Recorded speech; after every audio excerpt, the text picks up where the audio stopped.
नमस्कार दोस्तों, अभी हम आपको बता दें, जानकारी दे दें, जो बिहार में सर्वे चल रहा है, जो सर्वे को लेके काफ़ी सारा परेशानी का सामना करना पड़ रहा है लोगों को, काफ़ी सारा दिक्कत आ रहा है वंशावली और पेपर को लेकर के, जिसके संबंध में अभी हम आए हैं। सर्वे का जो पदाधिकारी हैं सुनील जी, उनसे बात करेंगे, यहाँ आके उनसे जानकारी लेंगे और आपको जानकारी आप तक पहुँचाएंगे जो क्या क्या चीज़ इसमें ज़रूरी है और क्या नहीं ज़रूरी है, कौन सा पेपर चाहिए और नहीं चाहिए।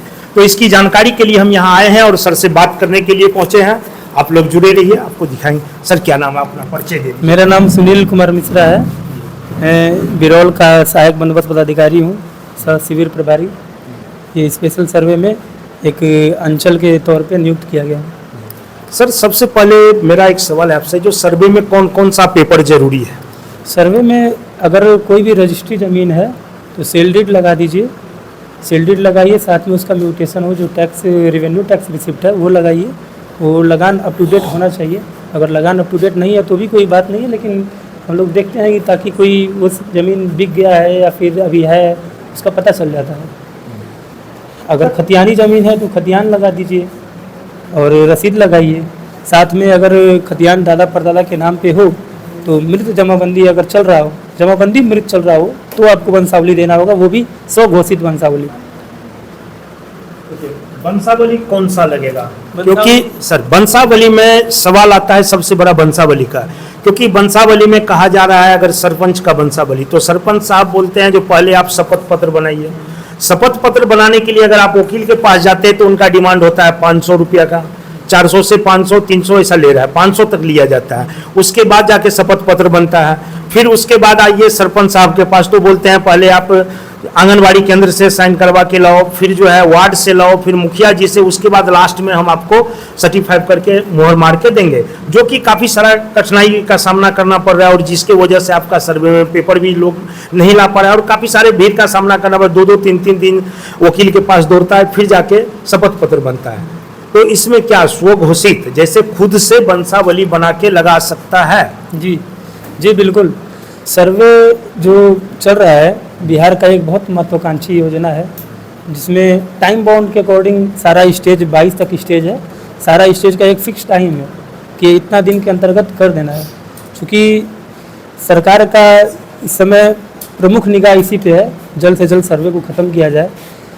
इन्हीं चीज़ों को देखते हुए जो वंशावली का प्रक्रिया है उसको हमारे विभाग के जो निदेशक हैं उन्होंने एक नियमावली बनाई है, जिसके तहत रैयत स्वघोषित वंशावली दे देगा, जिसमें उसको कहीं जाने की जरूरत नहीं है।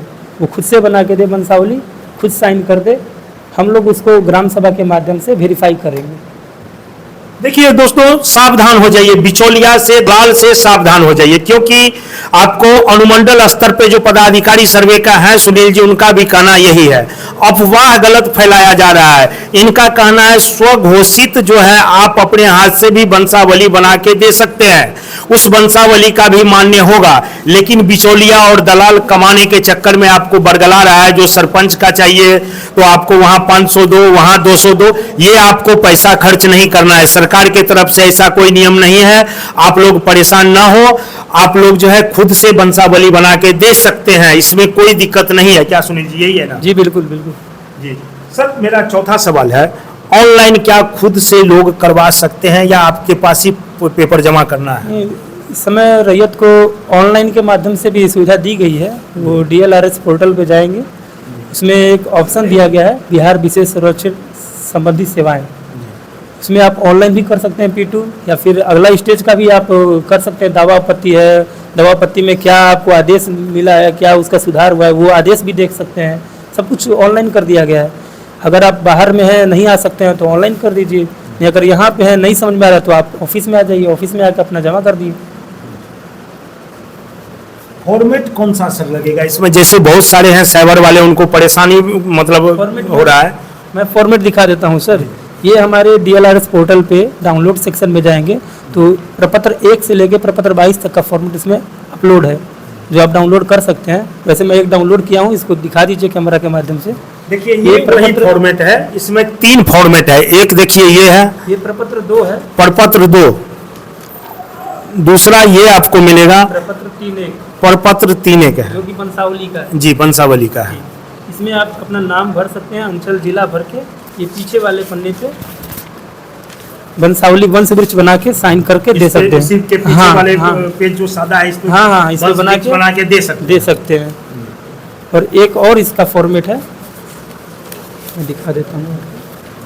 यह है वंशावली के आधार पे जो दखलकार है वर्तमान में जो जोत कर रहे हैं अलग अलग प्लॉट का अलग-अलग प्लॉट का मौखिक उसका बंटवारा बना के कर रहे हैं, उनका विवरणी भर के दे सकते हैं आप। सर लास्ट आखिरी सवाल एक और है, जो कि ये काफ़ी कठिनाई लोगों को हो रहा है इसी से। तो बहुत सारे जगह देखा गया है जो रिकॉर्ड, जैसे बाढ़ फ्लड एरिया है, ये बाढ़ एरिया है, बाढ़ क्षेत्र है, पेपर घर में सबको मौजूद था, लेकिन जब बाढ़ आता है तो बाढ़ में पानी घर में घुस जाता है, पेपर जो है पानी में गल जाता है, दह जाता है, भस जाता है, क्योंकि उस समय में जान बचाना लोगों को मुश्किल हो जाता है। लोग खुद का जान बचाए या पेपर देखे, तो इसके लिए बहुत सारे पेपर ऐसा है जो आपको उपलब्ध नहीं है, घर में नहीं है। अगर रजिस्टर 2 पे गए हम देखने के लिए, अगर अंचल में जाते हैं तो रजिस्टर 2 से पन्ना भी फटा हुआ है, पेज भी फटा हुआ है, या उस पे अंकित नहीं है। दरभंगा अगर सर्वे ऑफिस जाते हैं वहां भी पेपर मौजूद नहीं है। तो उस परिस्थिति में, और जमीन मेरे कब्जा में है और हमारे पास पेपर नहीं है और रिकॉर्ड में भी नहीं मिल रहा है, तो फिर उस परिस्थिति में लोग क्या करें? सर अगर आपके पास पेपर नहीं है, जमीन खतियानी है, तो खतियान का रिकॉर्ड हमारे पास है, मैं उसके अकॉर्डिंग कर दूंगा। वंशावली बनाऊंगा, वंशावली के अकॉर्डिंग मैं कर दूंगा। तो आपके पास उपलब्ध है? हाँ मेरे पास उपलब्ध है। और अगर जमीन रजिस्ट्री है, रजिस्ट्री की कॉपी आपके पास नहीं है, तो उसका आप नकल निकाल सकते हैं, निकाल के दे सकते हैं। म्यूटेशन हो ना हो, रजिस्ट्री का पेपर हो तो हम कर देंगे। रजिस्ट्री का पेपर भी अगर होगा तो आप कर हाँ सकते बिल्कुल करेंगे, बस उसका जांच करेंगे ताकि वो वैलिड हो। कोई अपना ही हिस्सा सिर्फ बेचा हो, अपने हिस्से से ज़्यादा जमीन ना बेचा हो, उस चीज़ का हम जांच करेंगे। जांच करके जो भी अगर वैलिड होगा हम कर देंगे। बहुत बहुत धन्यवाद सर जानकारी देने के लिए हमारे दर्शक को। और आपको बता दें, जो सारा जानकारी सर ने दे दिए हैं, अब रहना आप लोग को सावधान है और सावधानी से अपना काम करवाना है। किसी बिचौलिए के चक्कर में मत फंसिए, किसी दलाल के चक्कर में मत फंसिए। देखिए ये शब्द बुरा शब्द है, हम बोल रहे हैं, बुरा बहुत सारे लोगों को लगता होगा, लेकिन लगा तो भी कोई गम नहीं। अगर मेरे बोलने से अगर किसी को फायदा हो रहा है तो ठीक है, आपको बुरा लग रहा है, आप अगर दलाल हैं, बिचौलिया है, तो आपको बुरा लगेगा ही लगेगा, उसमें कोई दिक्कत नहीं हमें। लेकिन ये जानकारी हम दे रहे हैं, जो दलाल और बिचौलिए के बीच में मत फंसिए, खुद का वंशावली बना करके आप लगाइए और आप काम करवाइए, किसी दलाल के बीच नहीं जाना। हाँ, अगर कोई चीज की आपको जानकारी में कुछ त्रुटि लग रहा है या कुछ जानकारी कम आपको मिला है, जानकारी नहीं है, तो आप यहाँ पे हनुमान नगर घोकसर का जो ये पड़ती है फील्ड है, जहां पर में पंचायत भवन बना है, उस पंचायत भवन में सर्वे ऑफिस है, आप यहां आकर के जानकारी ले सकते हैं। उसके लिए घबराना नहीं है, जानकारी लेकर के आप सही पेपर, सही कागजात ला करके दे सकते हैं और सर्वे करवा सकते हैं आप, उसमें कोई कहीं दिक्कत नहीं किंतु परंतु नहीं है। सिर्फ बिचौलिया से सावधान रहना है आपको। इसके लिए हम ये जानकारी लेने के लिए सर के पास आए थे और आपको दिए हैं। धन्यवाद।